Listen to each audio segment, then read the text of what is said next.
namaskar. This is Firstpost and you're watching Vantage with me, Palki Sharma.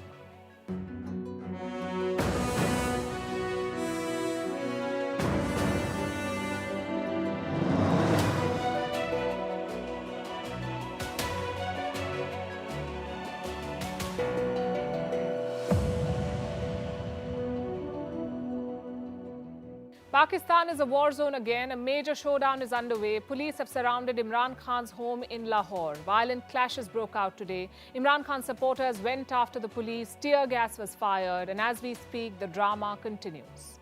Imran Khan faces arrest. Law enforcement officers are closing in. Pakistan's Interior Ministry says he's awaiting orders from the court. Imran Khan has made an appeal to his supporters. He wants them to come out on the streets in large numbers. Remember, this is a country reeling under an economic crisis. A violent power struggle will unleash total chaos. We'll get you the latest from Pakistan on the show tonight. We are also tracking America's banking crisis. It is now hitting the rest of the world, including Indian startups. How big is the impact? We'll tell you about it. And if you complain about IT issues at your workplace, you're not alone. Nearly 50% of the employees lose up to 5 hours every week dealing with technology challenges. That and more coming up ahead. First, the headlines. Fierce war of words over the AUKUS nuclear submarine pact. Australia will buy up to 5 US nuclear-powered submarines to counter China in the Pacific. Beijing has slammed the move. It says the allies are on the path of danger. Russia says the pact will lead to years of confrontation in Asia. Fallout of the Tosha Khana gifts row. Pakistan bans its president, prime minister, judges and military officers from retaining gifts above $300. Gifts over that value received from foreign dignitaries will become state property. China will finally reopen its borders to tourists. All types of visas will be issued starting Wednesday. Beijing closed its borders 3 years ago due to the pandemic. It hopes this move will boost its flagging economy. Strike season continues in the UK. Thousands of doctors are on a 3-day strike over their pay. It's the latest stir to hit the state-funded National Health Service following walkouts by nurses and paramedics. The Lebanese pound sinks to a historic low against the dollar, trading at 100,000 against the greenback. The latest setback comes as banks in the crisis-hit country resume their strike. The drama in Pakistan just refuses to end. Former Prime Minister Imran Khan is facing arrest. It's just a question of when now. The Pakistani establishment wants to put him behind bars. There was high drama in Lahore today, scenes of utter chaos. The site of action was Zaman Park. This is where Imran Khan's residence is. A heavy contingent of police reached here this afternoon. They're trying hard to make their way into Imran Khan's residence to arrest him. But they've been struggling. The police contingent is moving forward with the help of an armored vehicle to reach Imran Khan's residence. They're being blocked by members of Imran Khan's party, the PTI. The armored vehicle tried dispersing them using water cannons. Then the police took to firing tear gas shells, but PTI supporters refused to budge. They've flooded the area in an attempt to save their leader. Zaman Park now looks like a war zone. Imran Khan's supporters are putting up a tough fight. The police seem determined to get the former Prime Minister today, and they have the government's backing. Pakistan's Interior Minister Rana Sanaullah has issued a statement. He says Imran Khan will be arrested on the orders of the court. There are many cases pending against him. In one of them, there was a non-bailable arrest warrant. Last week, the Islamabad High Court suspended it. Suspended that warrant, meaning the former Prime Minister got a sigh of relief. But the relief was short-lived. On Monday, another court restored this arrest warrant, a non-bailable arrest warrant. And that has paved the way for Imran Khan's arrest. He filed an exemption plea on the same day, citing security threats. And on this pretext, he did not appear before the court. He said his life was in danger. But the court took offense. It ordered the police to arrest Imran Khan and present him before the court on the 18th of March. Islamabad police was happy to comply. It has been waiting for an opportunity to get him. The officer leading the arrest team is DIG Shehzad Bukhari. I have a quote from him too. He says, "We have come to comply with the warrant. We know the details of the case but cannot discuss." Imran Khan, meanwhile, has posted a video message on Twitter. This is what he said. मेरे पाकिस्तानियों, police मुझे jail में पकड़ने के लिए आ गई है बाहर, और उनका ये ख्याल है कि जब इमरान खान जेल में चला जाएगा तो कौम सो जाएगी। आपने इनको गलत साबित करना है। आपने ये साबित करना है कि ये जिंदा कौम है। And now to why Imran Khan faces arrest. The former Prime Minister of Pakistan faces multiple charges. The police are looking to arrest him in the Tosha Khana case. Tosha Khana is the state depository. It keeps expensive gifts given to Pakistani officials by foreign dignitaries. During his stint as Prime Minister, Imran Khan got many such gifts, expensive items, including watches by top officials in the Gulf. They should have been deposited in the Tosha Khana, but Imran Khan is said to have taken them from the depository, and then he's said to have sold them illegally at high profits. Reports say he made 36 million rupees from the sale of premium watches alone. And for the record, it is compulsory for Pakistani officials to deposit such expensive gifts to the Tosha Khana. So if the charges are true, Imran Khan broke the law and engaged in brazen corruption. But are the charges true? It doesn't matter. The odds are stacked against Imran Khan. The Pakistan government is led by his political opponents. He has lost favor with the army as well. Khan is openly challenging the generals in Pakistan. In fact, he called for a probe against former army chief General Bajwa. So basically, in the power circles of Pakistan, Imran Khan has no friends left. The hammer was just waiting to come down on him. But the cricketer turned politician remains defiant. He has dismissed all the cases against him. And by the way, this is not the first time the police have reached his doorstep to arrest him. Earlier this month, the Islamabad police came to Lahore with an arrest warrant, but Imran Khan was nowhere to be found. The police returned empty-handed. This is a dangerous game of cat and mouse. Imran Khan remains a very popular leader. But Pakistan's democracy is a farce. The generals control everything, and they routinely punish prime ministers for behaving like prime ministers. Imran Khan is their latest victim. Once selected by the army to become prime minister, now hounded by the same army. America's banking crisis is snowballing.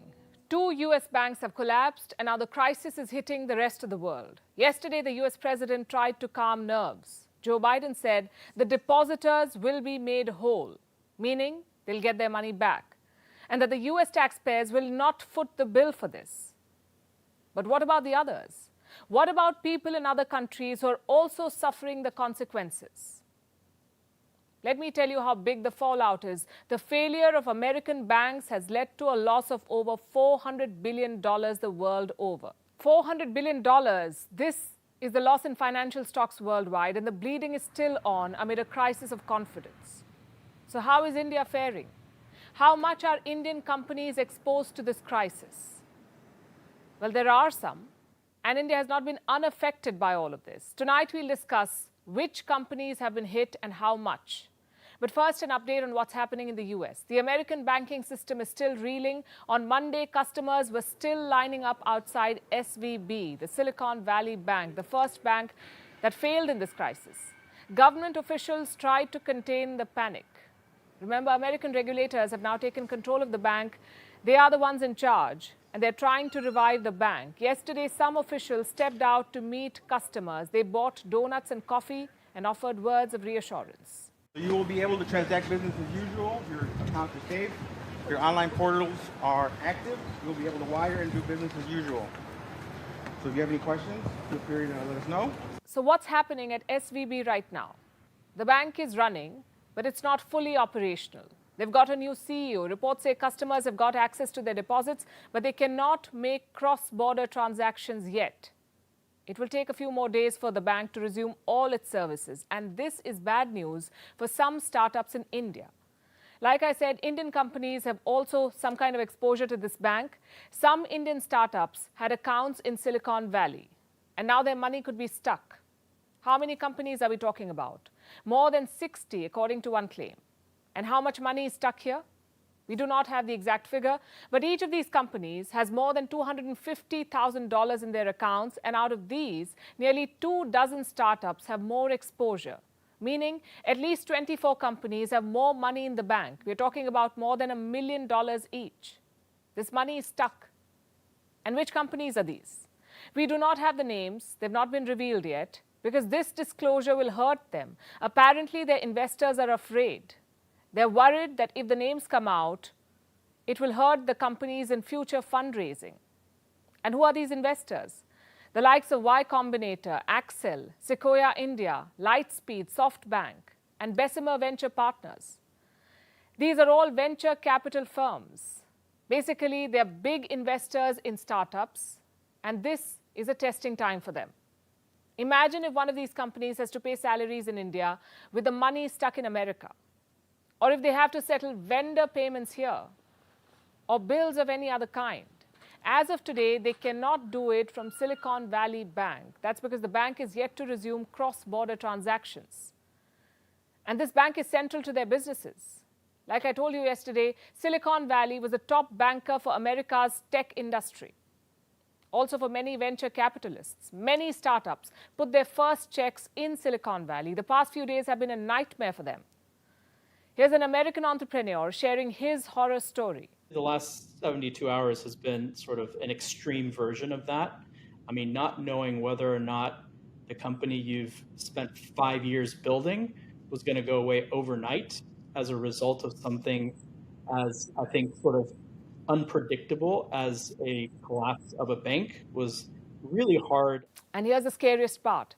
Silicon Valley could be just the tip of the iceberg. America's banking industry at large remains vulnerable. That's because this collapse is linked to US treasuries or US government bonds. Again, we talked about this yesterday. Silicon Valley Bank had a lot of cash.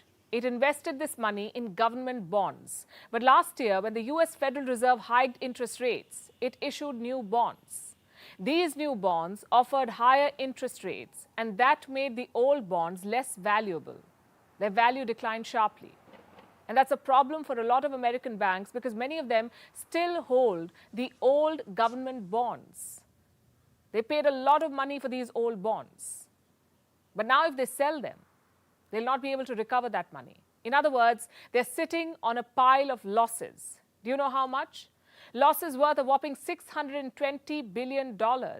This is what American banks are staring at. Over $600 billion in losses. But I must say here, these are unrealized losses, meaning they exist only on paper as of today. The US banks still hold the old bonds. They don't have to sell them immediately. The banks can wait for the value of the bonds to go up. They can choose to sell them only when the value is up. That way they won't make losses. But if they decide to sell the bonds now, there will be suffering. And this is one of the big reasons why everyone is spooked. This is why investors are worried. They fear that the banks would take more losses. So they're dumping their investment. Shares are being dumped across the board. The result is this. Global financial stocks have plunged. Banking stocks from Japan to South Korea to Australia and, of course, America are seeing a sea of red. In 2 days, they have lost $465 billion in their market value. In 2 days. The next few days could be tough. The global banking system remains on the edge. Meanwhile, China is working on a new project. Xi Jinping wants to be the man of peace. And no, this is not a change of heart. He just wants to score political points. And this is not peace for his neighbors. Xi Jinping wants to mediate in the Russia-Ukraine war. He's making a push for talks. China has gone into a diplomatic overdrive. Their president wants to speak to the leaders of Ukraine and Russia. Xi Jinping plans to speak to Zelensky virtually, and then he'll meet Vladimir Putin in person. And this dialogue could happen as soon as next week. Reports say the Chinese president will first travel to Moscow. There he will meet the Russian president, and after that he will call the Ukrainian president. This would be a first. Xi Jinping has not spoken to Volodymyr Zelensky since the war began last year. With the Russians, though, he's been in regular touch. So if the call with Zelensky happens, it will be significant. China will position itself as a mediator in the war. The question is why? What explains Xi Jinping's urgency? Perhaps the events in West Asia. Remember, he took credit for the truce between Saudi Arabia and Iran. China hosted the final round of peace talks. Even though other intermediaries were involved, China took all the credit. Beijing declared that it was the one that brokered the peace pact. Perhaps they want a repeat in Ukraine, and China stands to gain a lot with this. The idea is to present a new world order, one that is led by China instead of the West. At least that's the ambition. China is already pitching itself as the good guy and painting the West as the driver of the conflict. Regrettably, efforts to persuade peace and promote talks have been consistently undermined. It seems there's an invisible hand pushing for the protraction and escalation of the conflict, using the Ukrainian crisis to serve certain geopolitical agendas. The invisible hand, says the Chinese foreign minister. No prizes for guessing who he's talking about. The United States of America. China is suggesting that it can do a better job. And that's the first reason why it wants to mediate. Reason number two, China wants to seek leverage against the US. Remember, the US has been trying to contain China by slapping sanctions. It has been trying to move the global supply chains away from China. Beijing wants to stop this. It wants to stop the exodus of businesses, and ending the Ukraine war would give China an opening. An opportunity, basically, to stitch new alliances, to reboot ties with Europe, for instance. In fact, reports say when the Chinese president travels to Russia, he may make a few stops in Europe too. It will be quite something. A diplomatic comeback of sorts. After 3 years in a virtual lockdown, the Chinese president will be touring multiple countries. The plans are yet to be finalized, and the United States is watching closely. Washington is sending a message to the Chinese president about this upcoming visit to Moscow. Listen to what's being said. We have been encouraging President Xi, this is the US saying, we have been encouraging President Xi to reach out to President Zelensky because we believe the PRC and President Xi himself should hear directly the Ukrainian perspective and not just the Russian perspective on this. Earlier this year, China pushed a so-called peace plan for Ukraine, and Kiev was not even consulted about it, which is why the West has been skeptical about China's moves. But to say they're the ones encouraging China is a bit much. And the West may not agree to Xi Jinping's peace plan. It's very unlikely to fly. Then why would Xi Jinping still want to get involved in this? Because even an attempt to intervene could bring him good press, both at home and outside. You see, China's domestic troubles are mounting, and the Chinese have started blaming the West for it. The government has. This is all an attempt to build a new narrative. Look at Xi Jinping's recent speech. He uses words like containment, encirclement, suppression. All of it is to paint China as a victim and America as the perpetrator. And now this rivalry could play out in the battleground of Ukraine. Let's hope it doesn't make things worse. Meanwhile, in The Hague, the ICC is on a mission. The ICC is the International Criminal Court. The Hague is a city in the Netherlands. The court is opening new cases against Russia. Cases for war crimes in Ukraine. Is this a purely political move? Can this court really hold Russia accountable? Has it done so with any other country in the past? What are its powers? What is the jurisdiction of the International Criminal Court? And does Russia have a reason to be worried? We'll tackle these questions one by one. Also, if the ICC has shown such enthusiasm in investigating war crimes committed by countries in the West, like the military invasion of Iraq, crimes committed by the US and the UK, they've bombed the life out of entire countries. What did the ICC do then? We'll discuss all of it, starting with Russia's case. Arrest warrants against Russian individuals will be issued soon. These are individuals suspected of committing war crimes in Ukraine. The ICC wants to put Russia in the dock for two major reasons. Number one, the abduction of Ukrainian children, and number two, the targeting of civilian infrastructure across Ukraine. Next question. What is the ICC? Like I said, the International Criminal Court, it investigates and prosecutes war criminals, or so we are told. It focuses on 4 types of crime: genocide, crimes against humanity, war crimes, and crimes of aggression. The ICC draws its power from the Rome Statute of 1998. It's a treaty that created this court. 123 countries recognize the ICC and accept its jurisdiction. 40 countries do not. And this list includes countries like China, India, Turkey, Saudi Arabia, and others. So what kind of power does the ICC have? Like I said, it can investigate and prosecute war criminals, but there are two conditions. First, the country where the offense was committed must recognize the court's jurisdiction. And second, the country where the criminal comes from, the supposed criminal, must also recognize the court's jurisdiction. And that's where this gets murky. Because Russia considers the ICC as an illegitimate entity. It says this court is a tool of Western colonialism. Ukraine, on the other hand, sees the ICC as an institution that can punish Russia. Ukraine recognizes this court's jurisdiction, Russia does not. And so it's very unlikely that Russia or Russians will be punished, because the ICC will not try supposed criminals in absentia. They have to be present in the court for the trial. And Russia is never going to allow that. It won't give up its citizens to the ICC for this trial. So this trial is DOA, dead on arrival. Maybe just a political statement then.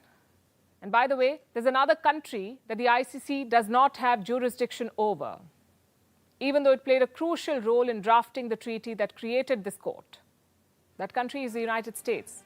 It does not recognize the International Criminal Court, and not without good reason.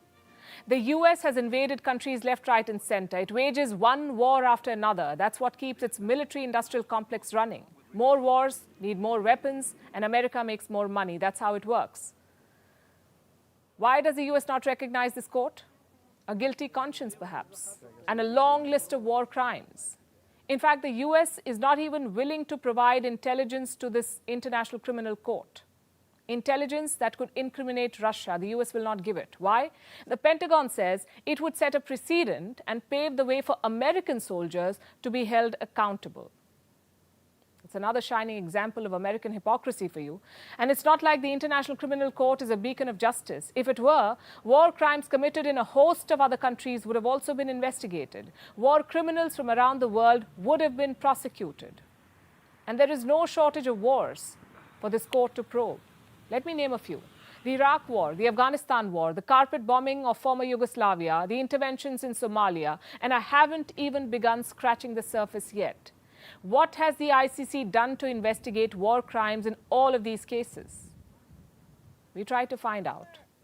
And all we found was one isolated investigation that relates to Afghanistan. That probe too is stalled. What about the other wars? It's like they never happened. As of March last year, the ICC had indicted 40 people, 40. All of them belong to Africa. And this is not to say that there are no war crimes being committed in Ukraine. There are. Investigate them by all means. But don't target one country and give a free pass to the others. The law may be blind, the world is not. And now let me tell you about a concept that has stirred a hornet's nest. Swiss neutrality. It's an old concept. Switzerland refuses to take sides in a conflict, but the war in Ukraine is testing it. In the early days of the war, Switzerland gave in to Western pressure. It sanctioned Russia. But now the West wants more. It wants Switzerland to send arms to Ukraine. Remember, Switzerland is a vital manufacturing hub for weapons, and the West wants to send these weapons to Ukraine. But will the Swiss agree? Our next report tells you where they stand on the latest demand. Switzerland's foreign policy faces a dilemma. It's a 500-year-old principle, the principle of neutrality. It's self-imposed, and it has now stoked an angry debate in the country and outside. The Ukraine war is testing Swiss neutrality. Switzerland is a major hub of weapons manufacturing. The West wants it to send these weapons to Ukraine, but Bern has denied permission. Its law bars Swiss-made weapons to be sent into war zones. The Swiss president says, and I quote, "Swiss weapons must not be used in wars. It is precisely because we are neutral and do not allow the transfer of weapons to war zones that we can do a great deal for this continent. Pacifism has a bad reputation right now, but warfare is not part of the Swiss DNA." So Switzerland is firm in its denial, and European powers are not happy about this, Germany and France in particular. There's criticism from Swiss lawmakers too. They believe their country should stand with Ukraine. Earlier this month, Swiss parliament voted to allow the transfer of Swiss-made weapons to Ukraine. It was passed with a razor-thin majority of 98 votes. But the proposal has inserted a tricky condition. It says Switzerland will send weapons only if the UN Security Council declares the Russian invasion illegal. With Moscow's veto powers at the UNSC, that is unlikely to happen. Meanwhile, Swiss citizens are weighing in too. As per a poll, 55% of them support sending arms to Ukraine. Another anguished party are Swiss weapon manufacturers. They say they're losing out on bulk orders in the market, more specifically, orders from Europe. In 2022, Swiss-made arms worth $1 billion were exported around the world. This was up from 29% the year before. But shipments to Europe fell. From about two-thirds in 2021, it now only got about half of Swiss-made arms.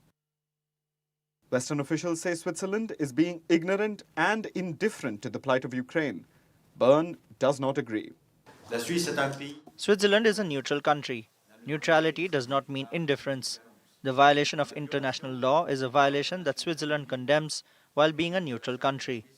Killing people, massacring people, has nothing to do with neutrality. So what is it, Switzerland's neutrality principle? It was adopted in the year 1515. The old Swiss Confederacy lost the Battle of Marignano to the French. Around 10,000 Swiss fighters lost their lives.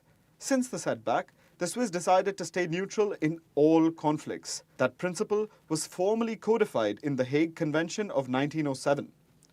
The agreement required neutral states to refrain from engaging in war, ensure its own defense, and not supply mercenary tools to belligerent states. The world witnessed 2 world wars after that. Yet, Switzerland proudly calls itself neutral. It got its fair share of criticism too. During the Second World War, it shut its doors to Jewish refugees. Swiss financial institutions are said to have been a financial safe haven for the Nazis. They parked their wealth safely in Swiss banks. Similar instances have been reported during the Iraq War, and the biggest of all was during the apartheid in South Africa. Switzerland, unlike much of the world then, continued its economic ties with the regime. But most recently in Ukraine, Switzerland was seen cleverly sidestepping its neutrality rule. 4 days into the war, the country buckled under Western pressure and sanctioned Russia. Russia's attack against Ukraine is unacceptable with regards to international law, politically speaking and morally. The Federal Council has decided to fully adopt European Union sanctions, including asset freezing. This was a first for Switzerland.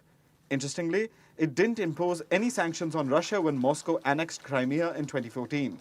2022 was a shift. The West is pushing for more.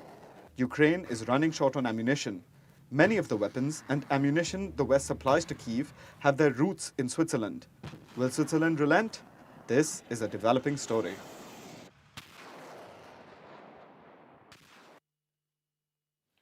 So Switzerland's neutrality is being tested, but the United Kingdom has no such problems. It is picking clear sides, especially in the fight against China. The UK is ramping up its military spending. It is arming allies, even deploying military assets in the region to take on China.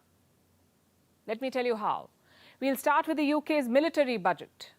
Prime Minister Rishi Sunak has decided to expand it. Over the next 2 years, the UK will spend $6 billion more on defence. Where will the money go? Mostly to 3 areas. The UK will replenish its ammunition stocks, modernize its nuclear submarine program, and fund the next phase of AUKUS. That's the military alliance of Australia, the UK and the US, AUKUS, AUKUS. The threats to our security have increased, and that's why we're investing £5 billion more in our world-beating armed forces over the next 2 years. And which threats was Rishi Sunak talking about? Russia, certainly, but more importantly, China. The UK's foreign policy is witnessing a clear shift, and Sunak is taking a more hawkish stand against China. The plan is to counter the dragon in every theatre possible. I told you about the AUKUS. Yesterday, the alliance unveiled a new roadmap. The 3 partners will make nuclear submarines. The leaders met in San Diego in the US. They announced a new agreement. Australia is buying 3 nuclear submarines with an option to purchase 2 more in the future. Australia and the UK will design the new subs, and America will supply the technology. The submarines will be built in Barrow, England. And this is just one part of the alliance. They want to expand the agreement. They want to build artificial intelligence capabilities, hypersonic weapons, and other advanced technology. Where will these submarines operate? Again, Rishi Sunak had the answer. This is a powerful partnership. For the first time ever, it will mean 3 fleets of submarines working together across both the Atlantic and Pacific, keeping our oceans free, open, and prosperous for decades to come. The Atlantic and the Pacific. China wants to expand its sphere of influence in both these regions. AUKUS plans to counter that with submarines. But they will take time to build. Until then, the allies have come up with a stopgap arrangement. Both the UK and the US will send their submarines to Australia. They will serve in rotation at a naval base near Perth. A name has been given to this initiative. It will be called Submarine Rotational Force West. Needless to say, China is not thrilled about any of it. The latest joint communique issued by the US, UK and Australia indicates the 3 countries have gone further and further down a wrong and dangerous road for their own selfish political gains, in complete disregard of the concerns of the international community. Wrong and dangerous, that's how Beijing describes AUKUS. We wonder what China would say about this one. Britain working with Taiwan. Taipei is upgrading its naval forces and London wants to help. The UK is stepping up military exports to the island of Taiwan. It will send more submarine parts and technology. What kind of parts? We don't have a full list, but experts say these exports will improve Taiwan's defenses against China. So the trajectory is quite clear. The UK finally sees China as a threat, and Prime Minister Rishi Sunak has no plans to strike a balance. He is leaving no opportunity to challenge China. In fact, he brought up the origins of the Wuhan virus too. The British Prime Minister was asked about the recent American assessments, the ones that claim that the virus could have come from a Chinese lab. Sunak said he does not rule out a lab leak himself. Let me quote, "There's clearly questions that need to be answered. I'd certainly say that, and we haven't ruled anything out at this stage. I think what we want to see and fully support is a proper scientific inquiry as to the origins, and we would urge everyone, including China, to cooperate with that investigation." China is not expected to relent on that front. But the message for Beijing is quite clear. It has no friend in the Sunak government. And why is Rishi Sunak taking such a tough stand now? It's hard to say. Perhaps to boost his approval ratings, or to avoid a diplomatic isolation, or both. Either way, it's a hard shift. We say better late than never. Speaking of which, there may be a shift in Israel's equations with the US. The Netanyahu government is under pressure. Israel is seeing its biggest protest ever, and now the government says it could be America's doing. It's quite a charge, and it came from a top aide of the Prime Minister. He's given no proof to back his claim, but he set the cat among the pigeons with this one. Let me start with a recap of what's happening in Israel. 500,000 people are out on the streets protesting. They're against the government's controversial judicial reforms. The new rules will give the Prime Minister a bigger say in picking judges. Remember, he faces cases himself. And this kind of power could give him undue influence over courts. That's what critics say, and people are protesting. Former military chiefs are warning about a possible civil war, but the Prime Minister is not willing to relent. Protesters say Israel is becoming a dictatorship and that they're out on the streets to protect democracy. Can Netanyahu survive this? 500,000 protesters turning up in a country of 9 million people. That's almost 5% of the country's population out on the streets. It's unprecedented. These protesters are carrying the Israeli flag, chanting slogans like, "Israel will not be a dictatorship." I'm here to demonstrate and to sound my voice against the dictatorship that they are established here in the name of the so-called law, judicial reform. It's not a judicial reform. It's a revolution that's making Israel go to full dictatorship. And I want Israel to stay a democracy for my kids, for my grandson that will be here, because Israel is a democracy country and it must stay as one. It's a revolution, they say, and it sure looks like one. They're protesting against the Prime Minister's proposed judicial reform, the one that will give Israel's parliament, the Knesset, the power to overturn Supreme Court decisions with a simple majority. The government will be able to nominate judges. Let me show you the results from a poll conducted last month.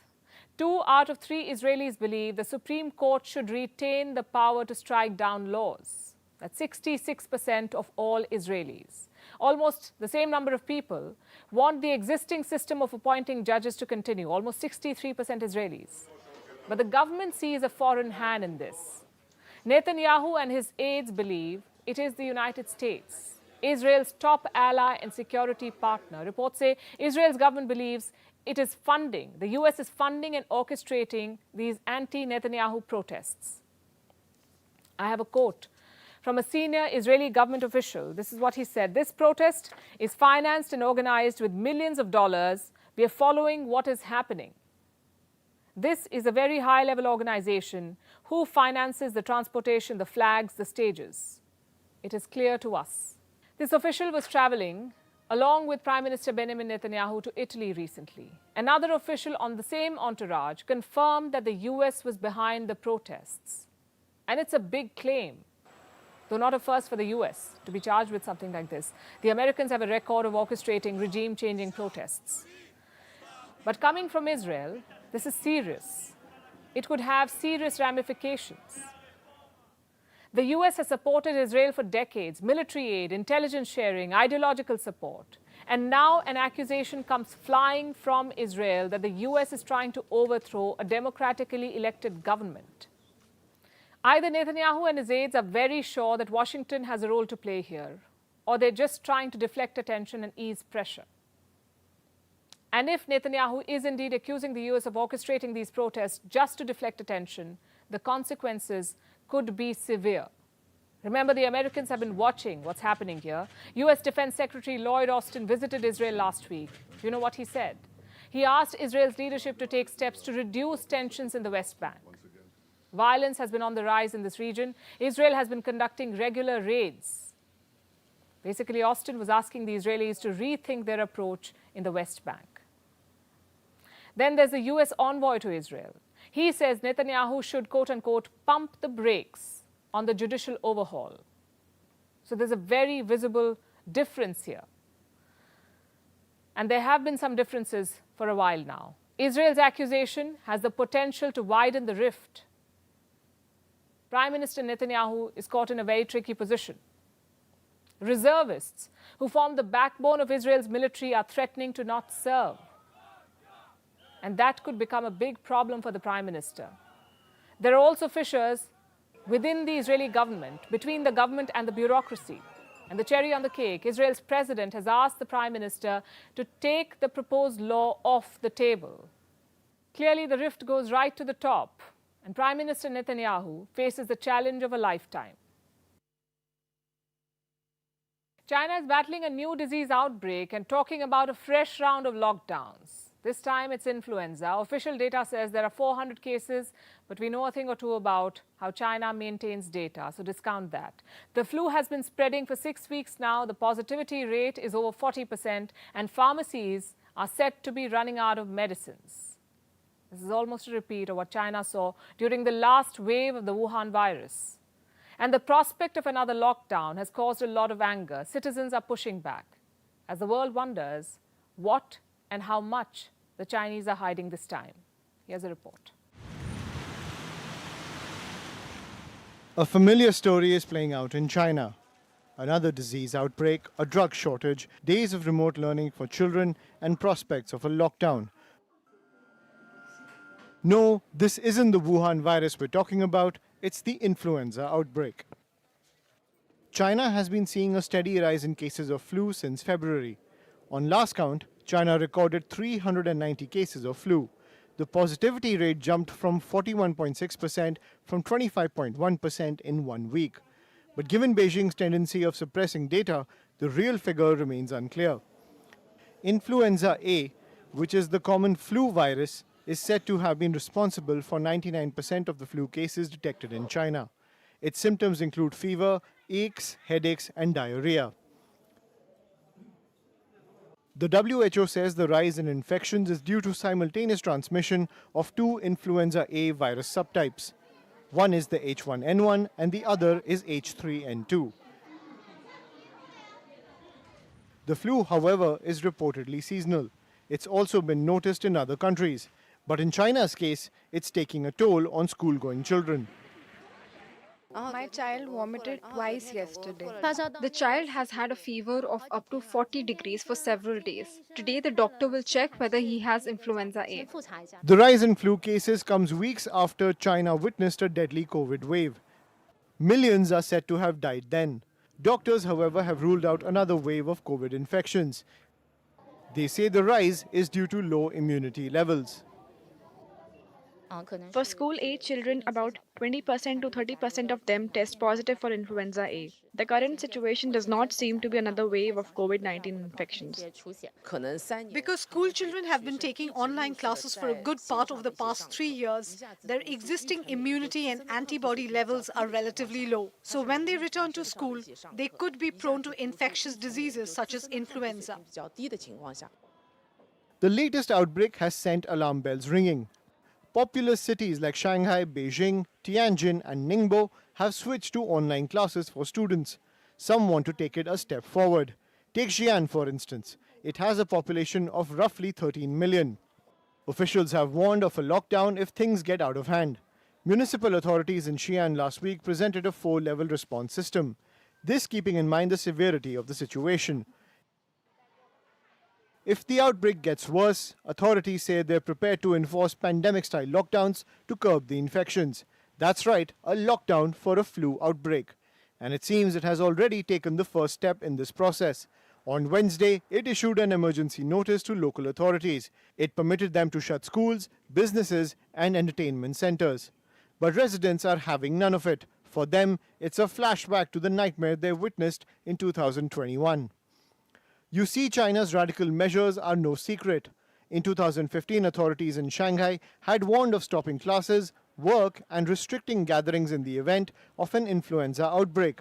During the outbreak of the Wuhan virus too, China saw one of the strictest lockdowns in the world. This was in line with the country's zero-COVID policy. Citizens forcefully locked for days without access to daily essentials. The situation in Xi'an was no different. It suffered a draconian lockdown between December 2021 and January 2022. Many were left starving due to the lack of essentials, and medical services were affected for weeks together. But citizens lost patience after a point.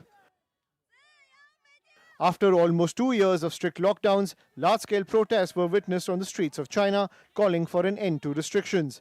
China's zero-COVID approach had evidently failed. I think we just need to identify the close contacts or semi-close contacts, those people who might have been infected. This is just enough. We don't need this huge screening of the whole compound. It's not necessary to be so meticulous.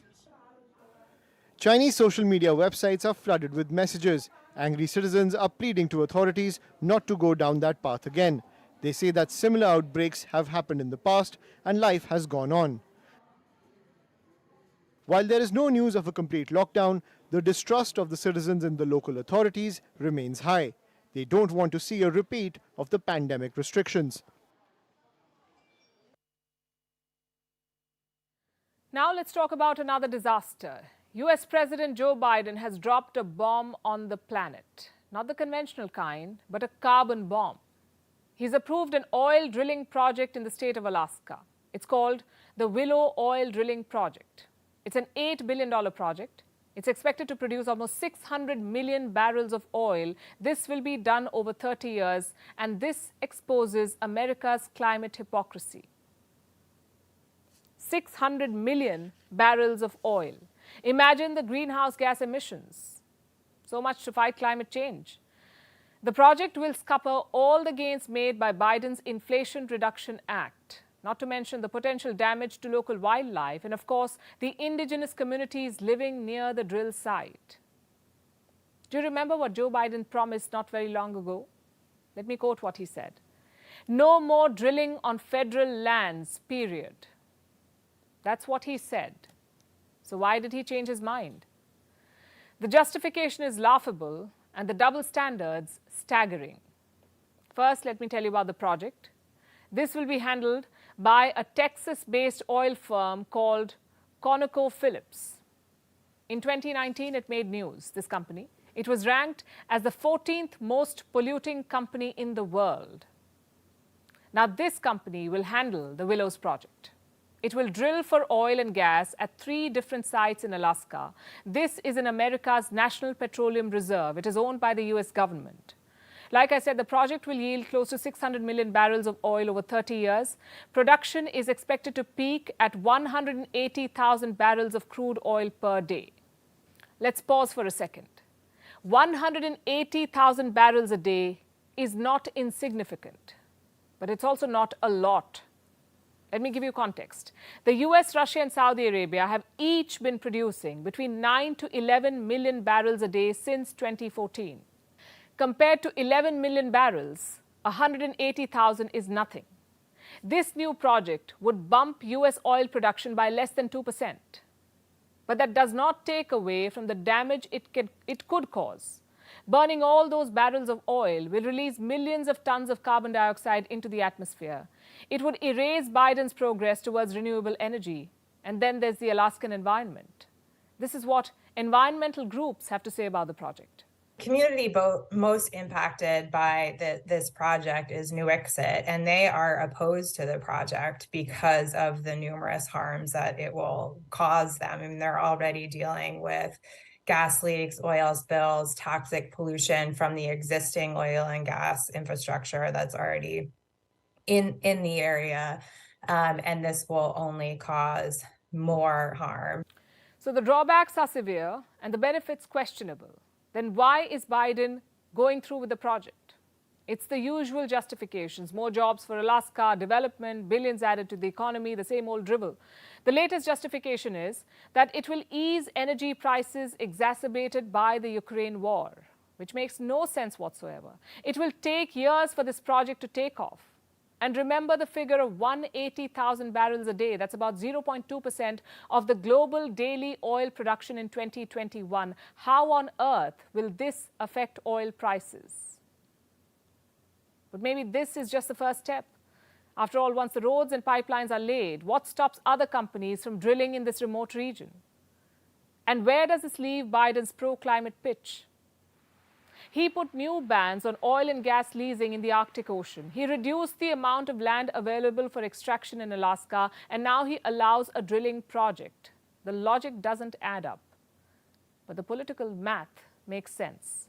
Biden wants to run for president again in 2024. He has to woo neutral voters ahead of that. No matter how much progressive, climate-conscious Americans fume, they are not going to vote Republican. But opening this oil field will send neutral voters a message that President Biden cares about reducing fuel prices, that he's looking out for the common man. And this cynical political game is going to cost the rest of the world. It also exposes American hypocrisy. The US chastises India and China for using fossil fuels for growth. Then it turns around and does the very same thing. A Democratic Party lawmaker from Alaska said, and I'm quoting, "Alaska cannot carry the burden of solving our global warming problems alone." This is what the leader said. But it's not Alaska alone. It's all of America. The US has been among the world's worst polluters for decades. So this is not Alaska's burden. It is America's responsibility to not make things worse. If you work in an office, any office, this story is for you. It is about tech issues at work. Raise your hand if you've been a victim. Or never mind, let's commiserate. How much time do you lose to technology issues? Does it feel like the IT department is ghosting you? Do you have to constantly hound them? Do you find yourself logged out of the system after failed password attempts? Does your computer decide to hang right before an important presentation? Does it feel like the office printer has personal vendetta against you? Can it smell fear, or does it just hate you? All I can say is that you're not alone. In this time-starved world, we are all terminally tech-frustrated. And IT issues don't just fill us with murderous thoughts, they also kill productivity. Listen to this. Nearly half of employees lose 1 to 5 hours every week dealing with IT issues. This was estimated in a recent survey, 1 to 5 hours every week. This translates to about 11 days a year. 11 days of lost productivity due to technology. Just think about all the things you could have done during this lost time, all the meetings you could have attended, all the lost chances to say, wow, that meeting should have been an email. And they say time is money. At minimum wage, this is costing each worker in the US over $1,900 every year. It costs each worker in the UK about $3,000 every year. What about India? About 47,000 rupees or $560 because we're talking about minimum wage. Moral of the story, everyone suffers a loss. But does your boss care that tech issues stopped you from meeting the deadline? Data says probably not. 42% employers do not take IT issues into account when measuring productivity. You see, technology at work can be a double-edged sword. It is usually an enormous time saver, but it can be draining if it is not working well. Sometimes staff doesn't know how to use the tools provided to them. That's because we are now using more technology than ever before, and it keeps changing all the time. We attend office workshops to understand the latest tech, but soon that tech becomes obsolete and we find ourselves learning the bells and whistles of the latest tech replacement. Another problem is generational differences. Not a sweeping statement, but it's definitely a trend. Millennial employees see far higher value in chatbots and virtual whiteboards. Then we have Gen Z, the generation born between the late 1990s and early 2010s. They face something called tech shame at work. It refers to how overwhelmed young people feel when using basic office tools. 1 in 5 young workers feels this way. They grew up fiddling with apps on their phones, but the humble office printer or scanner can seem daunting to them. And all of this gets worse when you're working from home. Then you're on your own. And sometimes slow technology can cause privacy concerns. According to a survey last year, 79% people switched to their personal devices after facing tech concerns. So what should companies do? They should listen to their people, understand their pain points. And the idea is not to villainize the IT department. While computer issues affect our productivity, calling the IT department for every little glitch also affects theirs. So we can all try to learn.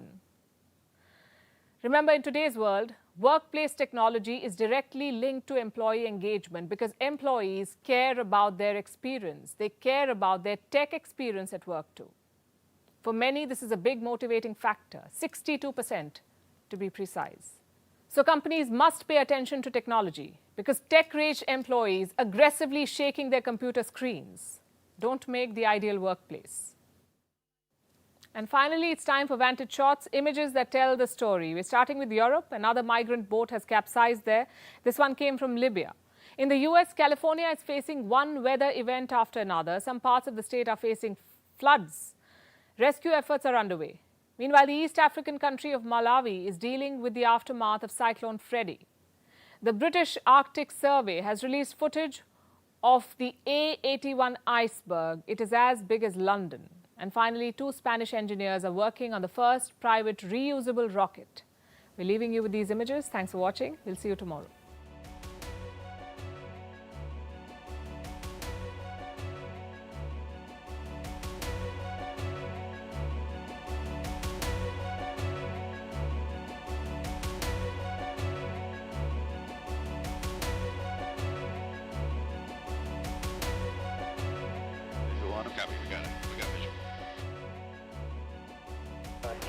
A70 bridge, I see. Additionally, when you're ready to land later, I have a bridge LZ ready for you.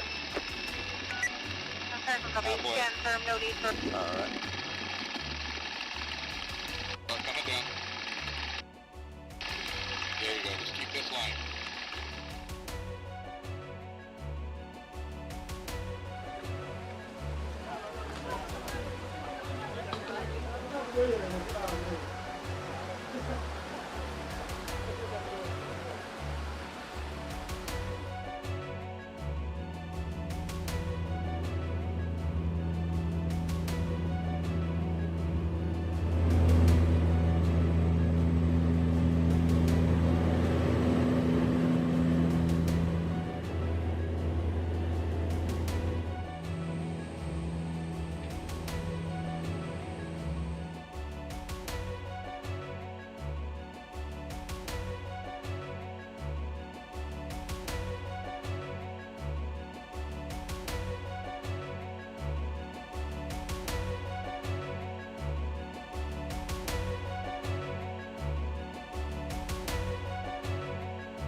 News.